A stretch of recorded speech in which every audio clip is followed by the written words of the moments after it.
welcome back everybody to another video. In this video we are gonna unravel the Elite Series 2 Xbox controller and my take on it if you really need it.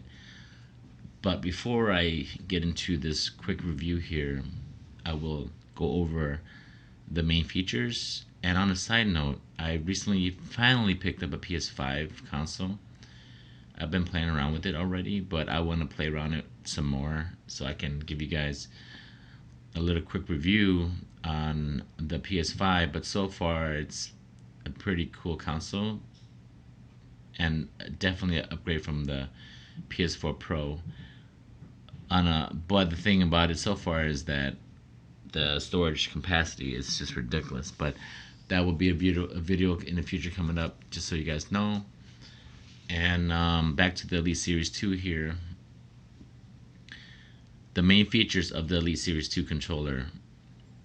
They have a hair trigger lock settings, 3 settings, which allow you for your trigger buttons how far you want to go down. So the quicker the response, the better, if you need that. The analog stick, you can adjust the tension on the analog stick, which is a plus. And of course, there are many profile settings custom on this controller for certain games if you wish. And this time, the Elite controller, well, the previous one had the built-in battery, but yes, this Elite Series 2 controller has a built-in battery with a USB-C charger. So at least you don't have to buy rechargeable batteries, which is not a problem. And another main feature that is very important about this Elite series is that the intensity of the vibration, you can adjust it to your likings. If you don't like it's too strong, you can turn it down. And the real question is, do you really need it? And I'm gonna tell you guys right now is, if you own the Xbox Series controller, you technically do not need this Elite Series 2 controller. Now, you might not need it because the Xbox Series controller is already top notch, but you're gonna want this controller because not just for the features, just for the grip, the look, the feel of it. Now, is it really worth like $180 retail price? I didn't think so, but if you look at other controllers that are aftermarket, they actually cost more. And so in that sense, it is worth $180 retail. And I've had experience with the Elite Series 1 when I used to own the Xbox Elite console that came with this Elite Series 1, and I loved it. But the problem with that console is that console had a lot of defects, so I ended up trading it in for a different one.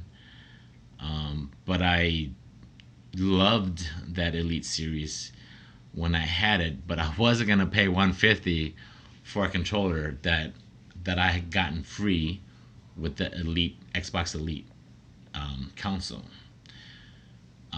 And then I totally forgot about the Elite Series, and then this came out for a while now, but I just decided to pick one up, and I loved it so much that I had to pick up 2 of them. So, and I'm gonna explain why I like it so much. And of course, like I said, the real question is, do you really need it? And I say no, you do not really need it, because the Xbox Series controller, it's already pretty good. And now let's go back to the 360 days. The 360 days, that controller was awesome because it had trigger buttons. But the problem with the Xbox 360 controller was that it didn't have the D-pad that I can play my fighting games with. It wasn't good. Now you can buy a D-pad aftermarket or a different D-pad that was a lot better than the factory D-pad, but it's a little bit better, but it wasn't perfect. Now when the Xbox One controller came out, it had that D-pad that just like on the like on the PlayStation, where the D-pad you can literally is more functional as far as fighting games. So the Xbox One controller was pretty good. It pretty much made the Xbox 360 controller elite obsolete. Then when the Xbox Series controllers came out, that just blew away the Xbox.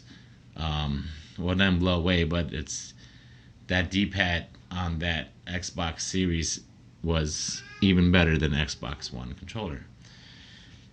Now, I I own like three of those. I like it. I even own that controller before I even own a Xbox Series.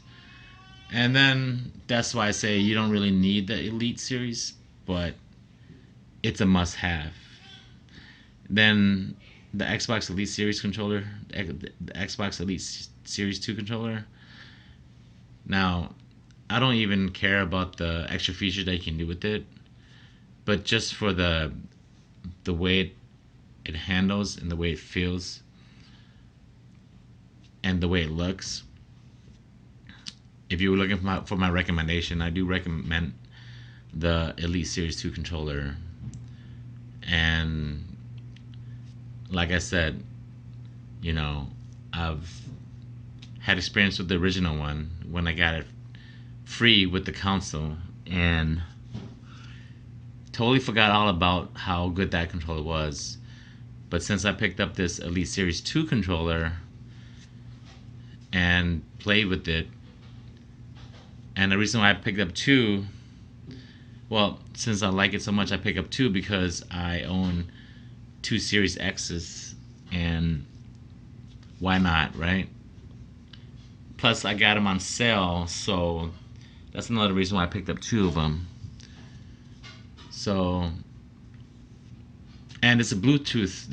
It's Bluetooth, so you can use it for your PC, you can use it for your old Xbox, Xbox One, and of course all your series. And I'm pretty sure you can use it for anything that's Bluetooth compatible that you can control. So that is a plus. And on top of that, you can adjust nearly anything you want on this controller, customize it to your liking. So all in all, if I were to give the rating out of 10 for this Elite Series 2, I'm just gonna have to give this controller a 9.5 out of 10. And the only reason why I don't give it a full 10 is because nothing's perfect, right? But as far as controller goes, this controller will have to be the best controller for the Xbox console. So that is my quick take on the Xbox Elite Series 2 controller. And you don't need it, but you're gonna want it. So thanks guys for tuning in. I'll catch you guys in the next one. Hooded Dragons out.